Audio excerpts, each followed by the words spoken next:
Certainly, the unfaithful partner may feel equally hurt at times. In general, however, it's the one whose partner strays who experiences the greater sense of devastation. I don't categorize partners as betrayed or betrayer because these words convey a certain moral righteousness or condemnation and puts the burden of responsibility on one partner alone, which is almost never the case.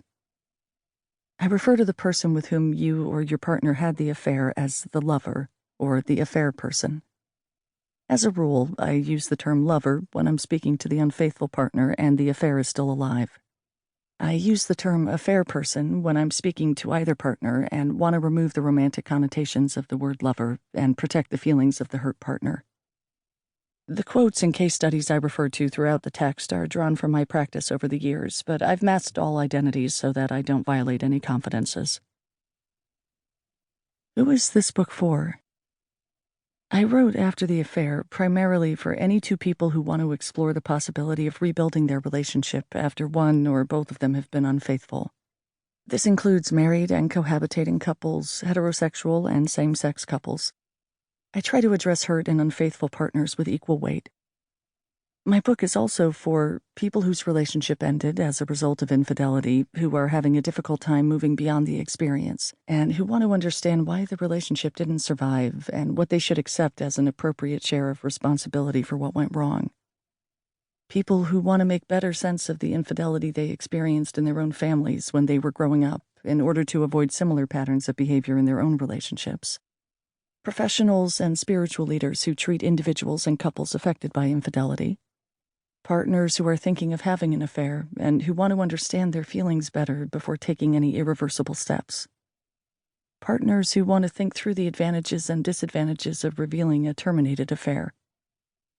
Partners who have no intention of disclosing a terminated affair but who still want to rebuild their relationship and learn about themselves. Partners who suspect their mates of infidelity but have never confronted them.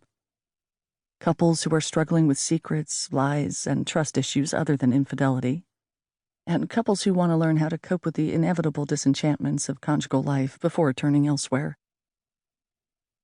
3 stages of healing. This book guides you through 3 identifiable stages, some would call them minefields, as you react to, grapple with, and recover from the affair. The first stage, normalizing your feelings.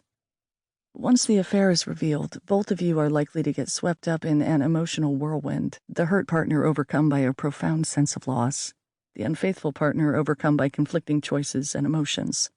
By giving a language to your feelings, I hope to reassure you that you're not crazy or unstable, that others have experienced the same pain and confusion, that you're not alone.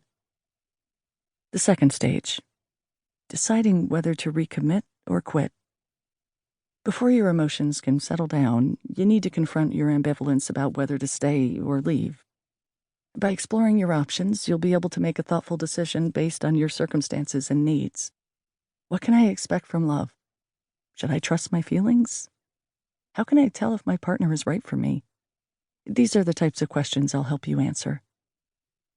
The third stage, rebuilding your relationship.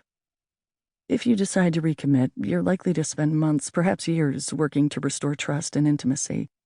By reviewing strategies with you, I hope to give you the tools to decipher the meaning of the affair and accept an appropriate share of responsibility for it. Say goodbye to the lover.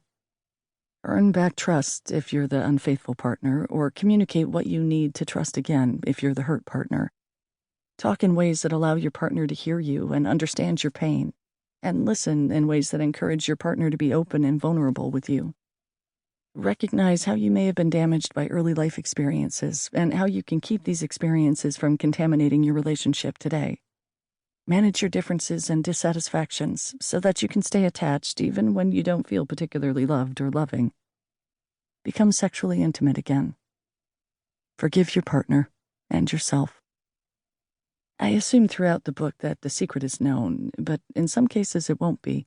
In the epilogue, I help you, the unfaithful partner, weigh the pros and cons of telling.